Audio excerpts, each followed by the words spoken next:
I have with me today Captain Ian Bellamy of the British Army and also Welfare Officer of the Tedworth House in Wiltshire, England. Ian works with military personnel who are sick, injured, and wounded, and oftentimes he has used outdoor recreation, nature, and other sorts of activities to help with increasing or enhancing health and well-being. Ian, thank you very much for being with us today. Keith, thanks very much to you and Cornell University for inviting me. It's a pleasure to be here. Thank you. So the first question, Ian, what kind of military background or military history do you have? Can you give us just a sense of your military background? Sure. Keith, I joined the British Army at the age of 16, so 34 years ago now. Risen up through the ranks to Warrant Officer First Class, which is our kind of senior non-commissioned rank, and then was commissioned. So I'm now an officer at Tedworth House.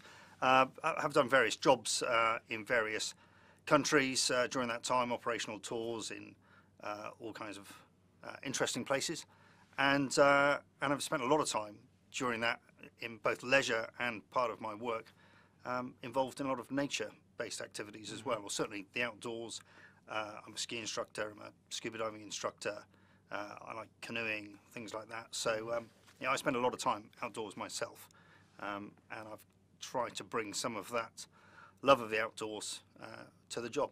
Okay, and in the job at Tedworth House, often you've used outdoor recreation or nature-based activities among the very many other sorts of activities that you might do with service members. Can you give an example? What kinds of activities are you doing with service members? It's wide-ranging. It mostly depends on the kind of opportunities that present themselves, both seasonal and financial, who's going to offer us what kind of activity. But we've ranged from taking them on archaeological digs on some of the great training areas that the British military have across the UK, and there's some historically significant sites in there, so we've gone on some archaeological digs, and in fact... Including Stonehenge and places like that? Around there, yeah, and some of those we don't dig at Stonehenge, that's very frowned upon, but around that area, and in fact we've recently identified a US Mustang aeroplane that is impacted in Salisbury Plain, so we're hoping to put a project together next year, possibly even with US servicemen coming over to help us to retrieve that and find out some of the history and provenance of it, so that'll be interesting. So archaeology, we've gone canoeing, both sea and canals and rivers. We do some outdoor activities in the local woods around Tedworth House. We've got polo grounds. It's a very rural area that we live in Wiltshire-Hampshire border, and so we've built a little small camp there. We're going to be building a roundhouse, an old fortification roundhouse out there.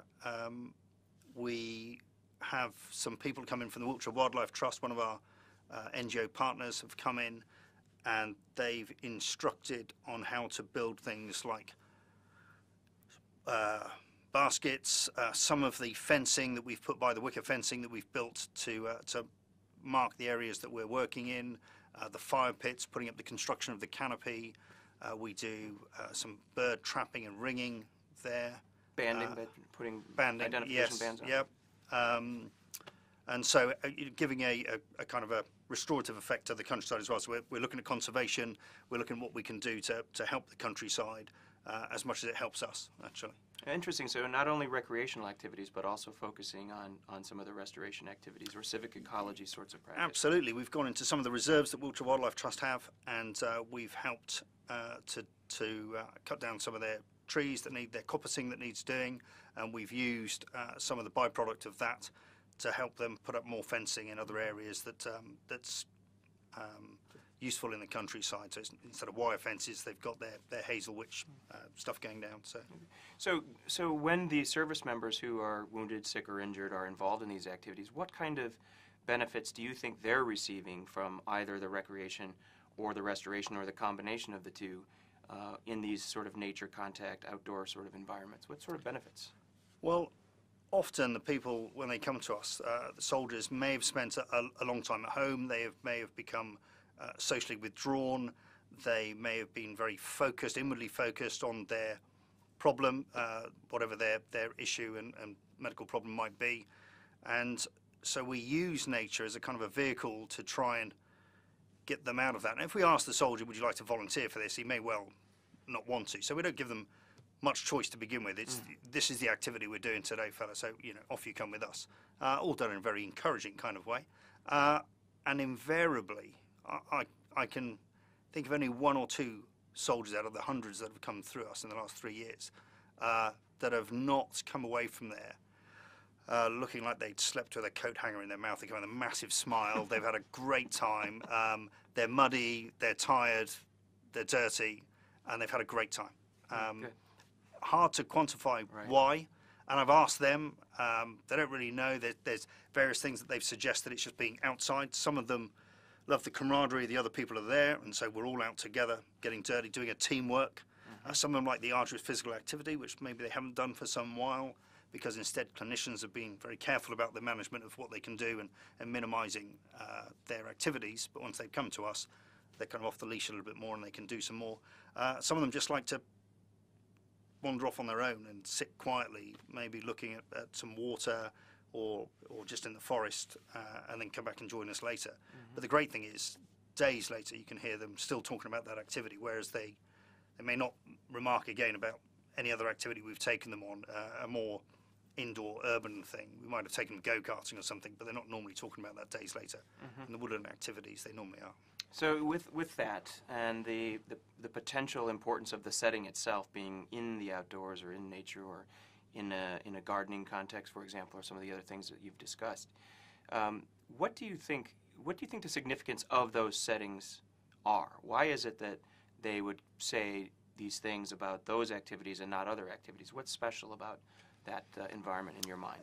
It might be. It's very hard. There's such a wide-ranging set of people that come to us from different backgrounds, ages, education. Some of them have had very rural lives to begin with, and this takes them back to it. A lot of them have had very urban lives before they joined the military. The military might have exposed them to those kind of activities. We've gone outside on exercise, on operations, a lot of the time spent living outdoors.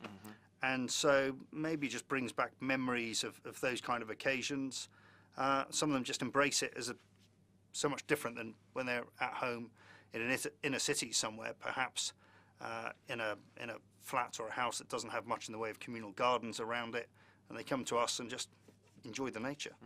Does that answer the question? Absolutely, thank you. And actually, that was my last question. But I want to take the opportunity to thank you for the work that you're doing. I think it's important to draw some parallels between the work that you're doing in England and in the UK and what we're trying to do in the US, and hopefully we'll have opportunity to explore those similarities and differences further as we go. I hope so. It's a fascinating subject. Thank you. Thanks. All the best.